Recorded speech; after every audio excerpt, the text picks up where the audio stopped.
우리는 연어와 반대로 강에서 살다 바다로 가는 물고기 장어를 찾아왔습니다. 15살 때부터 50여 년 동안 이곳 낙동강에서 장어를 잡아온 마지막 어부 박남용 씨 부부인데요. 장어는 보통 그물이 아닌 주낙을 이용해 끌어올립니다. 하지만 요즘 같은 겨울엔 갈퀴로 강 바닥을 긁어야 장어가 잡힌다고 하는군요.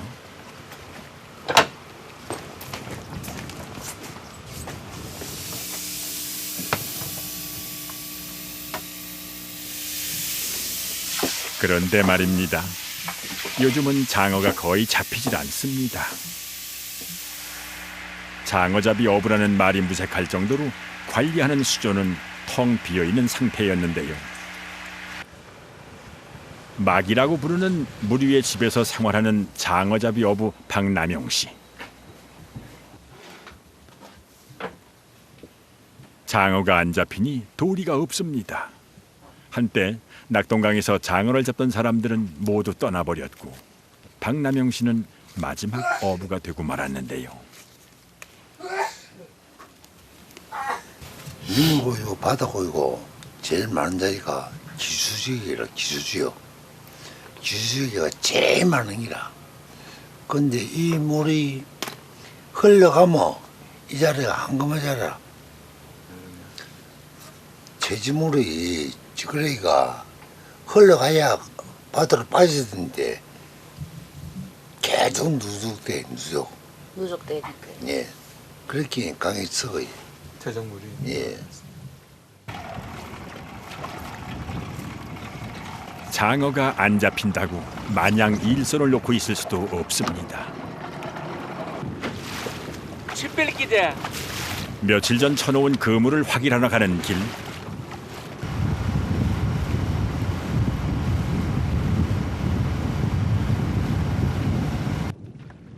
겨울에 접어들었는데도 강은 녹조가 가시질 않아 물빛이 탁하기만 한데요. 혹시나 하는 마음에 기대를 품고 그물을 걷어 올리기 시작하는 어부들. 하지만 그물에 걸린 건 푸르스름한 녹조뿐. 사정이 이러니 물고기가 있을 리가 만무합니다.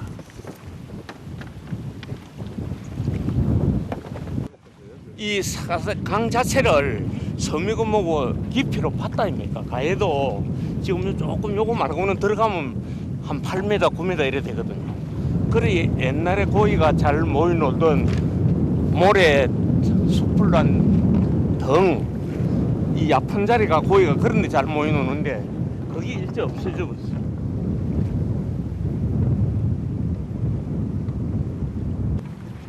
탁한 물빛처럼 착잡한 마음의 어부는 다른 쪽 그물도 끌어올려 보는데요. 성과라고는 붕어 몇 마리, 기름값도 안 나올 일입니다. 어민들이 사대강 사업하고 나서 우리가 요 하구뚝 위에 저 합천보까지 약 500명 되는데 지금 어민들 평균 연령도 지금 70대거든요. 그런데 지금 해물 짓이 없어요. 대구 달성군에 있는 낙동강입니다. 물감을 풀어놓은 듯 강물 곳곳이 녹색으로 변했습니다. 이 강의 더 큰 문제는 해가 갈수록 녹조가 더 이르게 시작하고 더 오래 지속하는 경향을 보인다는 점인데요. 물길이 막혀 녹조로 신음하는 강. 의 수문을 개방하고 근본적인 대책을 마련할 것을 요구하고 있습니다. 죽어가는 낙동강의 문제는 비단 녹조뿐만이 아닙니다. 강을 오염시키는 또 다른 원인을 찾아가는 길. 폐준설선들이 여기저기 버려져 강을 점령하고 있었는데요. 사대강 사업은 3년 전에 끝났지만 여전히 몸살을 앓고 있는 낙동강. 장어를 잡으며 강과 더불어 살아온 강사람인 어부. 그는 지금 어떤 심정일까요? 장어 새끼가 안 올라와. 하고만 원이 안 올라와. 바닥도 문제지만 하고 막아놓긴 새끼가 몰라. 이 강을 내가 지키왔는데 후손한테 깨끗한 물로 물 주고 내가 주면 제일 한이 없습니다. 근데 물이 이렇게네 할 말이 없습니다. 후손들한테. 개발과 효용이라는 시대의 가치에 철저히 희생당한 우리의 강. 하지만 강의 가치는 그 어떤 수치로도 환산될 수 없습니다. 강이란 인간이 다스릴 수 있는 성질의 것이 아니기 때문인데요. 생명의 보금자리로서의 강, 그리고 생태계의 핏줄로서의 강. 바다에서 강으로 희유되는 장어를 다시 볼 수는 없는 걸까요? 우리는 자연산 장어의 대안이 될 민물장어 인공 종묘 생산 프로젝트가 한창인 연구소를 찾아가 보았습니다.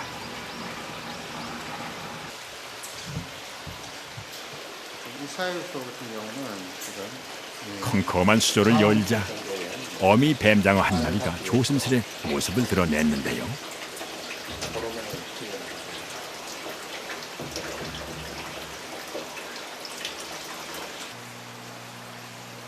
뱀장어는 연어와는 달리 민물에서 자라다가 산란할 때가 되면 깊은 바다를 회유하는 왕복성 물고기인데요.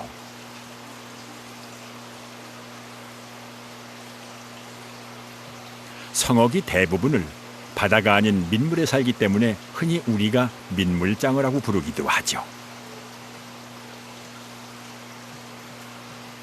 민물에 살다가 이제 산란하기 위해서 이제 바다로 가야 되기 때문에 그 중간 지점인 하구 쪽에서 이제 이런 삼투압 조절, 그러니까 염분을 이제 맞이하게 되기 때문에 이런 염분 조절을 하기 위해서 일단은 머무게 되는 거죠. 그래서 그 어떤 기간이 끝나게 되면은 산란을 하기 위해서 근 한 3,200km 되는 산란장까지 이제 해영을 하고 이제 가게 되는 겁니다. 우리나라에 서식하는 극동산 뱀장어의 산란장은 괌제도 옆에 있는 마리나 해구인데요. 북적도 해리와 쿠르시오 해리를 따라 약 6개월 동안 실뱀장어로 커서 우리나라에 오게 되는 것입니다. 이곳은 뱀장어 유생이 적응하기 쉽도록 바닷속 환경을 연출해 놓은 연구실인데요. 스포이드에 넣은 액상 사료를 수족관 바닥에 잘 깔아만 주면은 눈만 까만 투명하고 작은 유생들이 먹이를 찾아 몰려듭니다.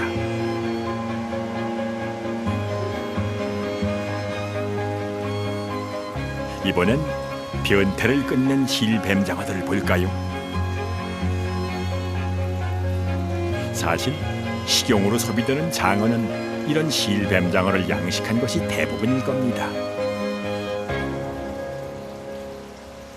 유럽산 뱀장어는 2007년도에 그것도 사이테스, 국가 간 상업 목적으로 거래를 하는 것을 저지하는 그 사이테스 품종의 이 뱀장어를 올려놨는데 이 미 연보에 13년도에 뱀장어, 모든 뱀장어, 18종의 모든 뱀장어들을 사이테스에 묶겠다라고 이제 발표를 한 적이 있습니다. 그래서 그게 이제 묶이게 되면은 이 뱀장어, 자연에서 실뱀장어를 잡아가지고 양식을 하는 것이 전체 금지가 되거든요. 실뱀장어 구하기가 갈수록 어려워지는 상황. 우리는 한 양식장을 찾아가 보았는데요. 실내가 어두운 이유는 야행성인 뱀장어의 습성 때문이라고 하죠.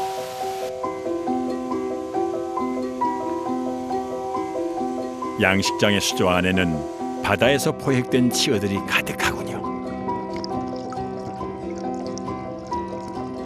지금 국내 양식장들은 0.3g 미만의 작은 치어를 공급받아 1년 동안 양식을 하게 되는데요. 문제는 앞으로 실뱀장어 확보가 더 어려워질 것이라는 데 있습니다. 제가 처음 양식 시작한 8년 전에는 마리당 800원에서 1,200원 정도였습니다. 근데 작년 재작년만 같은 경우도 마리당 7,000원이 넘는 아주 고액으로 인상이 되다 보니까 저희들 양식어가에서 많은 어려움을 겪고 있습니다. 대부분 중국이나 대만 이쪽에서 홍콩에서 잡힌 그 치어를 저희들이 공급받고 있습니다. 근데 국제 간 거래가를 이렇게 안 됐을 경우에는 국내 양만 업체에 큰 타격이 있을 걸로 예상이 됩니다.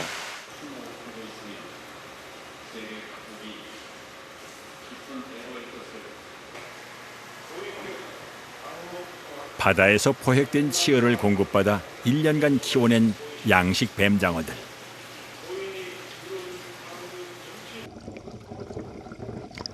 자연산 장어가 사라진 자리를 대신해오던 이 녀석들도 앞으로는 쉽게 접하기 힘들지도 모릅니다.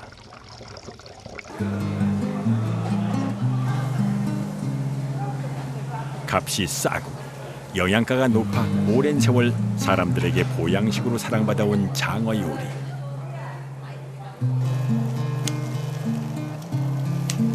맛이 있는 데다가 먹고 나면 기운도 펄펄 나는 장어. 어쩌면 이 장어가 마지막 장어가 될지도 모르겠습니다.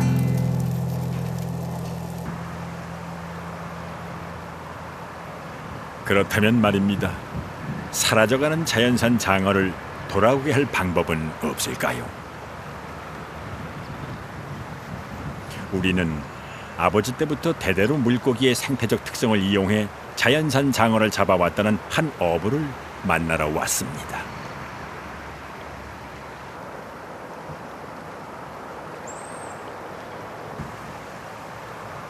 장어의 습성을 이용한 전통어업 돌무덤. 바다로 내려가기 전에 이제 바닷물에 적응하기 위해서 한 번에 쭉 내려가는 게 아니고 단계적으로 내려가요.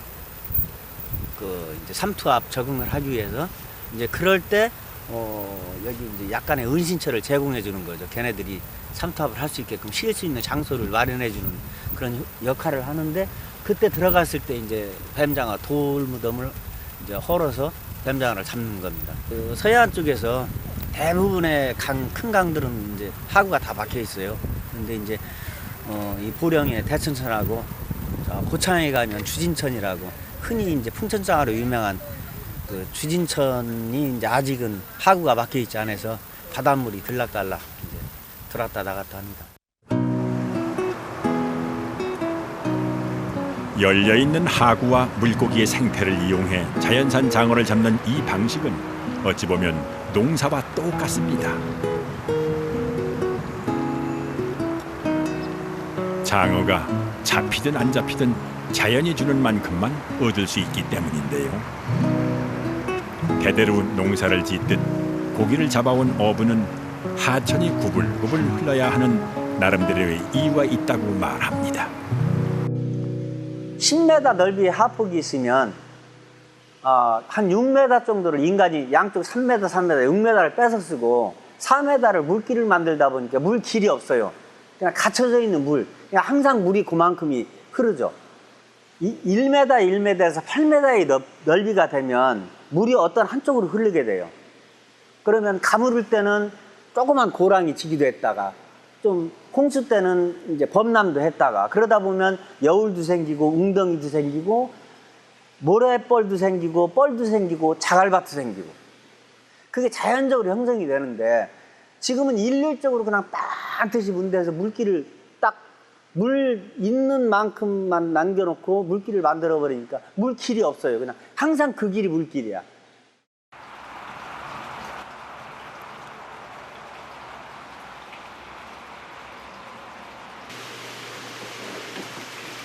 자, 이제 전통 방식으로 잡은 장어를 만나볼까요? 이건 이제 전시관에 들어갈 만한 위치가. 자연산 장어는 양식 장어와 달리 색깔이 일정해 보이진 않는데요. 이게 이 세 마리 중에 작은 개체가 한 2년 정도 큰 2년생이고요. 큰 개체는 한 3년에서 4년 정도. 아하, 성숙 연령에 따라 확연한 색 차이가 있군요. 어두운 곳을 좋아하는 뱀장어의 또 다른 특성은 모래 속을 파고들어 숨기를 좋아한다는 점인데요.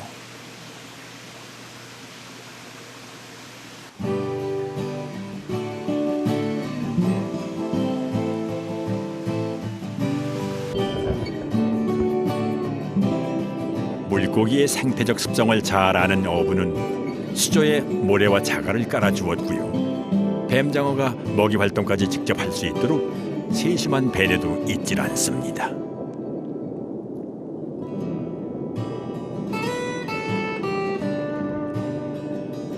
대대로 오랜 세월 전통 방식으로 장어를 잡아온 사람만이 알 수 있는 지혜가 느껴지는군요.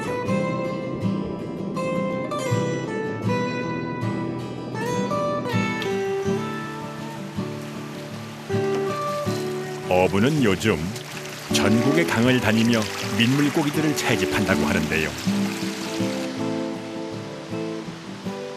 어부의 오랜 경험에 비추어 민물고기가 지닌 관상어로서의 가치에 눈을 뜨게 되었기 때문입니다. 민물고기가 지닌 특성과 생태 습성을 알기 위해 전국을 다니는 어부가 만난 우리 강과 하천, 무엇이 문제일까요? 이거 개발을 해도 충분히 살릴 수 있어요. 다만 우리가 얼마만큼 빼앗았어야 얘네들이 피해를 입지 않을까. 그 정도만 인간이 자연에게 베풀어준다면 얼마든지 공존할 수 있어요. 자연하고 사람하고. 생명의 근원인 물. 이 세상에 흐르는 물과 생명처럼 고집스러운 것이 또 있을까요? 북태평양에서 수만 킬로를 달려 고향으로 돌아온 연어들만 봐도 그렇습니다. 그들의 목적은 단 하나, 산란. 우리 강은 바다에서 온 그들을 기꺼이 받아주어야만 하는데요. 강은 강 뜻대로 막힘없이 흘러야 합니다. 그래야만 사라진 장어도 다시 우리 곁으로 돌아오지 않을까요?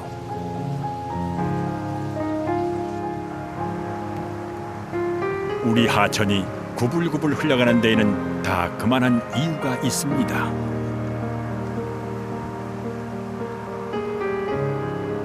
인간의 오만은 물을 다스릴 수 있다고 생각했지만 물은 섬겨야 하는 존재.